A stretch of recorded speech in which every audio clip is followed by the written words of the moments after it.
So the next talk will be given by Jonathan Kurtis and is about cord blood anti-Plasmodium falciparum SAEA1 and protection from severe malaria in infants.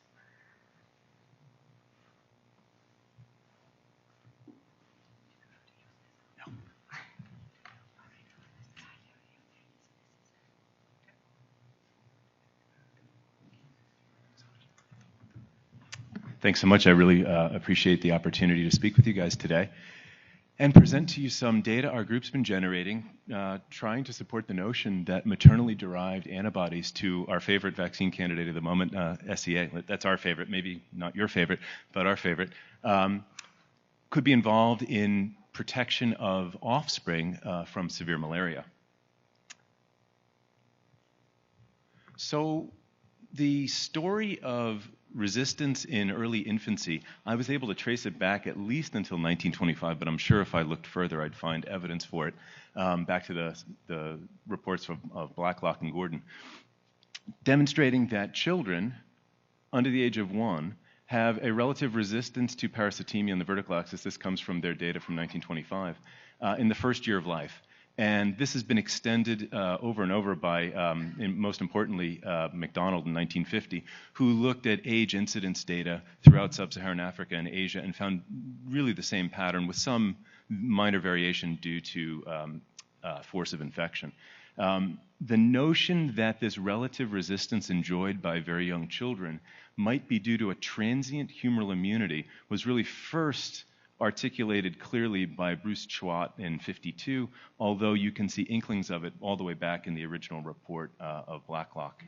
So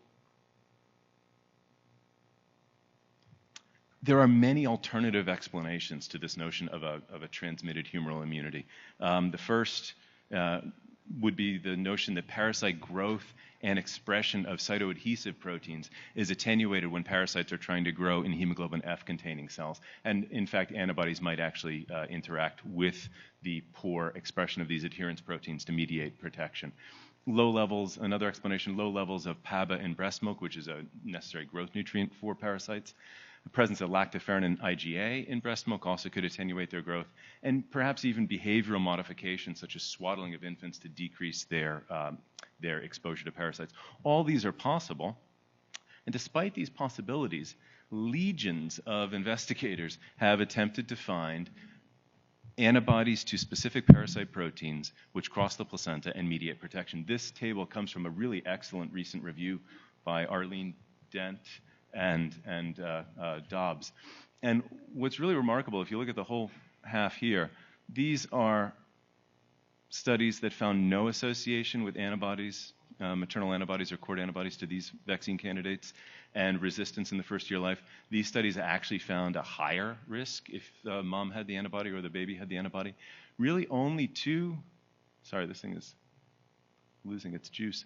Only two studies have, two proteins in 3 studies have found an association between maternal levels of a specific antimalarial antibody and resistance. And I think it bears some investigation. Let's have a look at these. In this first one from Kenya, they found an association with duration till first infection in 44 antibody-positive moms compared to 16 antibody-negative moms. The antibody was measured in mom within 30 days of delivery, not in the cord blood. And so it's, there's another layer of disconnect between what mom's carrying 30 days before delivery and the endowment that infant actually will receive. In the second study from Liberia, which found an association with clinical disease defined by parasitemia greater than 1,000 parasites and temperature greater than 37.5, they had a real tough time with loss to follow-up, with 65% of their sample gone by 12 months, and no relationship between maternal and cord blood levels of MSP1 antibodies. So it's somewhat concerning about what was actually mediating this effect. And then lastly, for CIDR1 alpha, only 19 of their children actually got parasitemic in the first 15 months of life, and the analysis of delayed time to first infection was based on 10 antibody-positive moms and 9 antibody-negative moms. So I think there's certainly an inkling of antibody and protection, but I think more data would certainly be helpful. So what about mouse studies? we've known for 30-some years that if you vaccinate dams with irradiated attenuated Berghii sporozoites, that will protect the offspring from challenge with Berghii parasites. At least as far as I know, and I'd like anyone to help correct me if I'm wrong, there's no reports of dams being immunized with specific malarial proteins conferring protection in their offspring. So the data I'm going to present today derives from a birth cohort that Patrick Duffy and Michael Fried carried out in Muheza, Tanzania. And it was a birth cohort that ultimately went up to about 1,000 kids, but this analysis will restrict to 785 children who were followed from birth through the first 4 years of their life. In their first year of life, we have routine blood smears every 2 weeks, and every week active surveillance for sick and hospitalized children.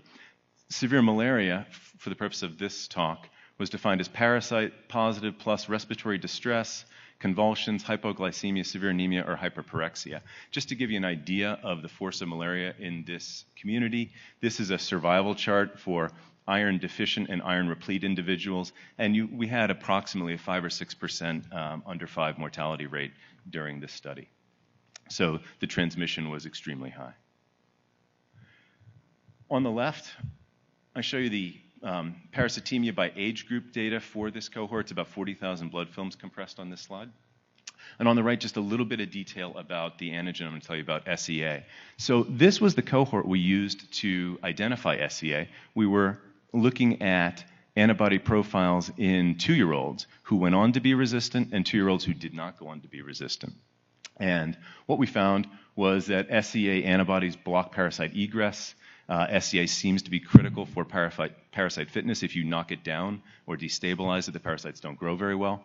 If you vaccinate a P. Berghii in a P. Berghii system with P. Berghii SEA, you protect from challenge infection. The 2 to 4-year-olds in this cohort who had naturally acquired SEA antibodies didn't develop severe malaria. And in a separate cohort of adolescents, individuals with anti-SEA, naturally occurring anti-SEA antibodies had about 50% reduced parasite density over a high transmission season. So that's SEA in a nutshell. Now let's go back to what I think is the elephant in the room here, which is the incredible low parasite densities enjoyed by the 6-month, even 12-month-olds compared to older children. So that's what we want to focus in on and ask the question, would cord blood levels of SEA protect against severe malaria disease? So in the first year of life, we actually had 166 cases of severe malaria. This is just a distribution by week. And what you can see, it's curvilinear with a peak around 35 weeks. And that curvilinear nature will come into the modeling section in a few minutes, where we actually try to model that that curvilinear age distribution. First thing we did was look at maternal peripheral blood at the time of delivery and cord blood, and look at anti-SEA antibodies in the two, because like I said in some of those earlier studies, antibodies weren't related in those two compartments, which was a surprise. And what we saw on the vertical axis is maternal peripheral and cord blood anti-SEA levels. And there's a nice linear relationship. 63% of the variance in cord blood antibodies was attributable to maternal antibody, which isn't a surprise, but it was very reassuring to see. The next thing we did was actually model the risk of severe malaria in this cohort. And we assessed several potential confounders and effect modifiers, including age. We included an age squared term a priori to try and capture that curvilinear relationship of severe malaria incidence. We looked at average prior parasite density, and we were a little concerned that this could have been over-controlling, so we're basically assessing parasitemia up until the week where you could or could not have had a severe malarial episode. And despite that, what might be considered over-control, we still didn't change our findings very much. We included parity. We also examined hemoglobin phenotype and birth season, neither one of which remained significant in our final model. And lastly, the effect of interest, which was cord blood anti-SEA antibodies. And sure enough, we had a significant relationship in children who had high cord blood anti-SEA antibodies, had a relatively significant reduction in the risk of severe malaria during the first 12 months of their life. We next asked the question, what level of anti-SEA antibody would be important? Remember, your cord blood antibody level is continuously decreasing from the moment you're born. And so it stood to reason that only individuals born with high levels would actually have a detectable level of protection. And so we looked at decades of cord blood level. And what we saw was, in fact, yes, only the highest, this is the top 10% of these 785 kids, the top 10% had significantly lower risk of severe malaria. It's about a 51% lower risk of severe malaria as compared to individuals with the lower levels of anti-SCA1 antibodies. Now, one problem with an observational study is this could simply be a marker for all the other antibodies that individuals make. And in an observational study, it's a little difficult to disentangle that. So one approach we used was to measure antibodies to a pile of other malarial antigens, with the focus on, I'm not trying to convince you that SCA is the only antibody that might have this property, but to try and convince you that we looked at other antibodies to LSA, MSP3, MSP1, MSP7, and RAMA, and antibody levels to these proteins in the exact same analysis as the SCA analysis did not predict decreased severe malarial incidence, although MSP3 actually did come close. So, like I said, in an observational study, you're always worried about unmeasured confounders. And so we wanted to move this into an experimental situation. So we pivoted and turned our attention to the P. Bergii model, which we had demonstrated heretofore that vaccination with P. Bergii SCA confers protection. So in this model, what we tried to do was to vaccinate female BALB-Cs, sub-Q on the back with 25 micrograms of SCA and Titermax, or Titermax alone. They get 4 doses at 3-week intervals. This was the hard part. You had to convince them to breed. And you had to convince them to breed on the same day so that they would give birth on or about the same day. Because you want your controls giving birth the same time your vaccinated animals are giving birth, so that you can challenge them with the same inoculum. Because a big curveball would be, I used this inoculum for these mice and that inoculum for those mice. That wouldn't wash. So it took a lot of romantic music in the animal care facility. The next curveball we had was, we thought we should challenge them right away. Day 1, day 2, day 3. The moment you touch the mice on day 1, day 2, day 3, mom goes insane and eats them. And so litter after litter after litter won't go by being demolished. And our funding career is tanking as the mice are being eaten. So finally we wised up and waited on day 9 or day 12. It turns out the majority of antibody transferred to mouse pups is transferred through breast milk. And so waiting actually has some advantages. So we wait for 9 or 12 days. We challenge them with 10 to the 4th P. Bergii infected red blood cells, and we monitor the pups with every other day blood films. We went out more than 40 days, as it turns out. So here's antibody data on the left and parasitemia data on the right. The vertical axis is titer and treatment group. So in the black bar would be a single dam's antibody titer and her litter. And there was about 4 or 5, sometimes 6 pups per litter. So this particular dam had high antibody titers, and her pups did as well. This dam had lower antibody titers and the pups had lower ones, and the controls had none as expected. After challenge, the controls develop an overwhelming fulminant infection with P. Bergii ANCA, and the low titer litters did as well. The litter from the high titer mouse, which had high titer antibodies, actually controlled their parasitemia for a couple of weeks. And it turns out, on day 15 and day 19, 2 of these mice self-cured, so they became aparasitemic. And so when you look at the survival analysis, controls, this is the low titer litter, this is the litter from the high titer mom. These mice go on and on and on. So that was actually pretty exciting.